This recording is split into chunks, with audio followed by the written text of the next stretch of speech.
Hello, welcome back to the channel. Today is our grammar growth series again, and we are talking about 在 this character.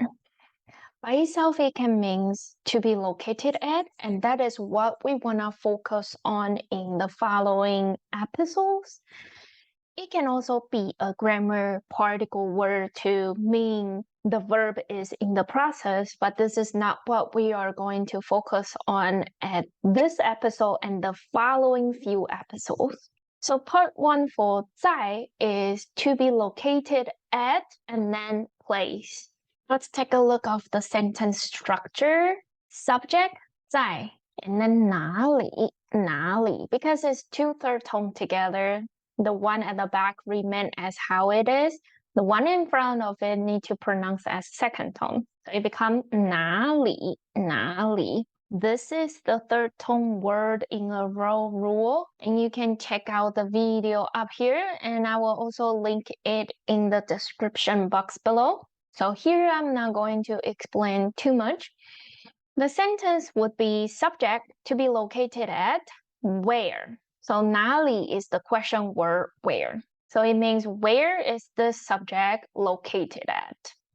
To answer, you have few options to say subject 在 place word. It means subject is located at, and then you can have a place word.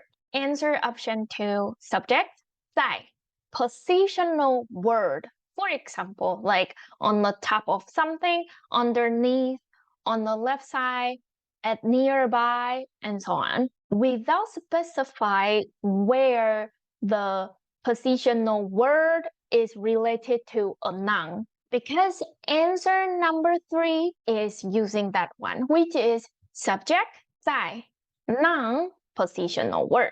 Literally, it means subject to be located at, noun, and then maybe it's on, under, inside, on the left side, near. So it's kind of like the English subject is near da da da, it's on da da da, it's under da da da. While answer option number 2 is more like subject is on the left-hand side, subject is underneath, subject is nearby, something like that. So let's take a look of the examples. 钱包在哪里? 钱包在哪里? 钱包 means wallet, purse. 钱包在哪里? Where is the wallet? 钱包在哪里? Subject 在哪里? Where? Answer number 1. 钱包在学校. 钱包在学校. 学校 is a place word. It's clearly it's a place word, so you can just directly plus after the 在, this character. And because both of the person who asked the question and who answered the question, we both know we are talking about the wallet. So subject is fine to omit in this case. 钱包在学校. Wallet is at school. 在学校. Answer option number 2, 钱包在里面. 钱包在里面. Wallet is inside, is in it.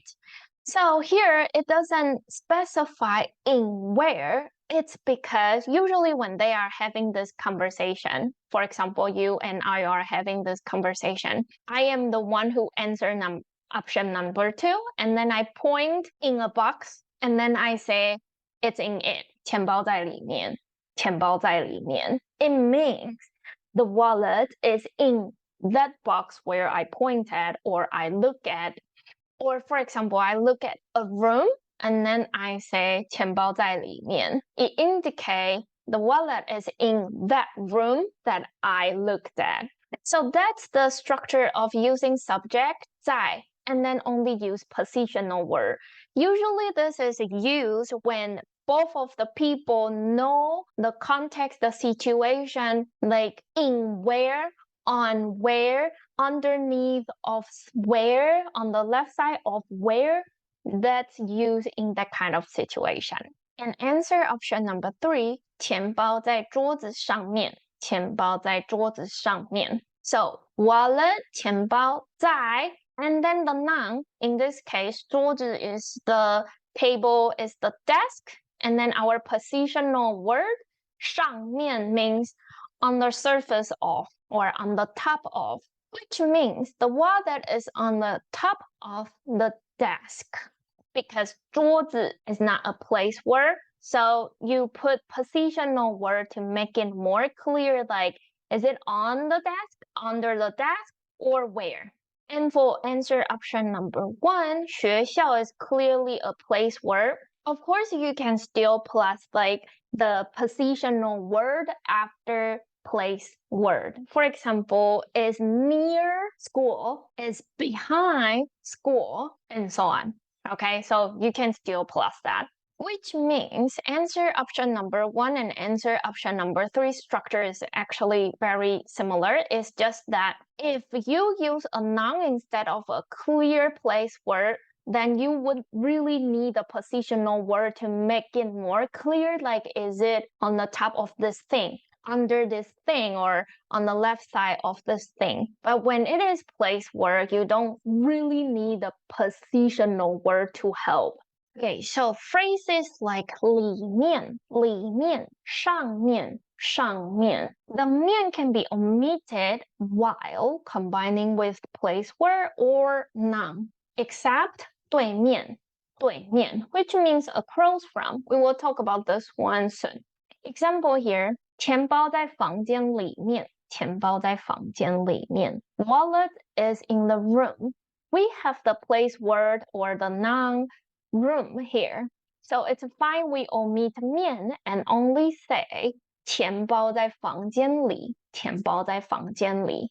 However, if you don't have the word room or other place word or noun, then you shouldn't omit 面 and only say 钱包在里, 钱包在里. That's not a complete sentence, okay? If you want to use answer option number 2, subject, 在 positional word, without using place word, without using noun in it, then you need to say the complete phrase for the positional word. You shouldn't omit the 面, remember. It's not combined with place word or noun, then shouldn't omit 面. So now let's take a look of those positional words and practice with short sentences. We use subject 熊, 熊, bear, and then the noun, which is 盒子, 盒子, box, and then to combine with the positional words we're gonna learn here. So the sentence structure we're gonna practice is using subject, 在, and then the noun, and then positional word.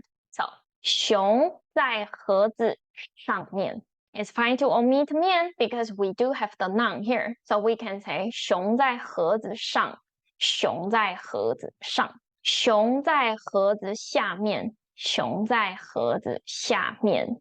Omit 面, 熊在盒子下. So the bear is under, is below the box. 熊在盒子前面, 熊在盒子前面. Omit 面, 熊在盒子前, 熊在盒子前. Bear is in front of the box. 熊在盒子后面, 熊在盒子后面, behind. So bear is behind the box. You can omit 面 as well. 熊在盒子后, 熊在盒子后. For this one, I would say it's also very rarely omit the 面 with the 后面 this phrase. Okay, so it's still better to say the complete full phrase with 后面. Next one, 熊在盒子里面, 熊在盒子里面. Bear is inside the box. You can omit the 面 as well. 熊在盒子里. 熊在盒子对面, 熊在盒子对面. Bear is across from the box. You cannot say 熊在盒子对. This one is for sure no, okay? Next one, 熊在盒子外面, 熊在盒子外面. Bear is outside of the box. 熊在盒子外, 熊在盒子外. Next one, 熊在盒子左边, or 熊在盒子左手边. So left hand side and then left side. 手 is hand. 熊在盒子旁边, 熊在盒子旁边. Bear is on the side by the side of the box, not specific left or right. 熊在盒子右边 or 熊在盒子右手边。熊在盒子右边 or 熊在盒子右手边。熊在盒子附近，熊在盒子附近。Now let's take a look of here special situations. In some places, 面 can be replaced with 头 or 边上下里外前后 can plus 面 or 头 or 边。This doesn't apply to 对面, but I would say whatever you see in the previous few slides are still more commonly used, at least especially in Taiwan. Like phrases are usually used with 面 as what I show, and if it is 边, we say 边. If it's 面, we say 面, okay? At least in Taiwan, because it is where I was born and grew up and where I learned. So I'm talking about what majority is using Taiwan here. It's rarely really replaced with other options. Next one, sentence structure using yes-no sentence. Subject 在 and then 哒哒哒 ma yes-no question word. To answer, if you want to say negative answer, you can say 不在 不在. Be careful, the pinyin gonna show you fourth tone. But because 在 is fourth tone, your 不 actually need to pronounce as second tone. I will put the video up here talking about the 不 character tonal modification. Also, I will link it in the description box below. Answer number 2 is using 没有在, 没有在. And what's the difference? Let's take a look of the example here. 我的钱在你的背包里吗？我的钱在你的背包里吗？ My money 在，我的钱在你的背包 your backpack 里 positional word 吗 Yes, no question.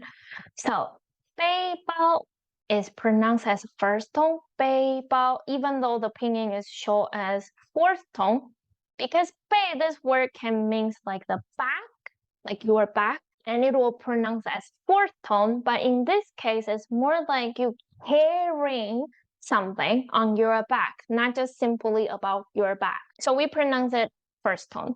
背包, 背包 is my money in your backpack? Answer number 1, 你的钱不在我的背包里。你的钱不在我的背包里。Your money is not in my backpack. 你的钱不在我的背包里. So because we both know we are talking about the money, so it's fine to omit. You just say not in my backpack.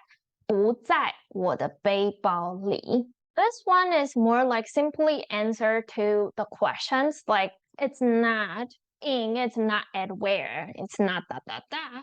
While if you use answer option number 2, 你的钱没有在我的背包里。你的钱没有在我的背包里。So again, it's pronounced as first tone 背。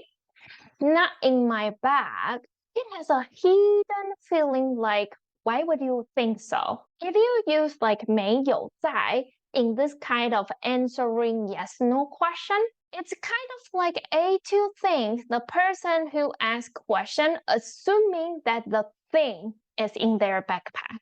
And A2 wants to break the assumption. So they use 没有in this case. So it is slightly different in yes/no question answering. So if you are not really answering yes/no question and you don't really have like feeling the person who asked question is having assumption, then you don't really need to use 没有 to combine with 在. Just memorize using 不在 for the usage is enough. Don't need to worry about too much about assumption or none.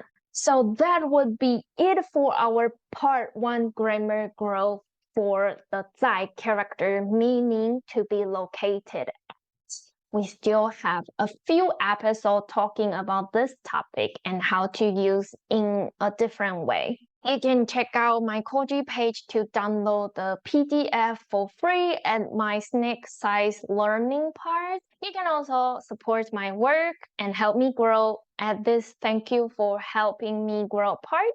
You can also register to italki language learning platform using my referral link to get $5 credit once you purchase a 20 US credit lessons or package on the platform.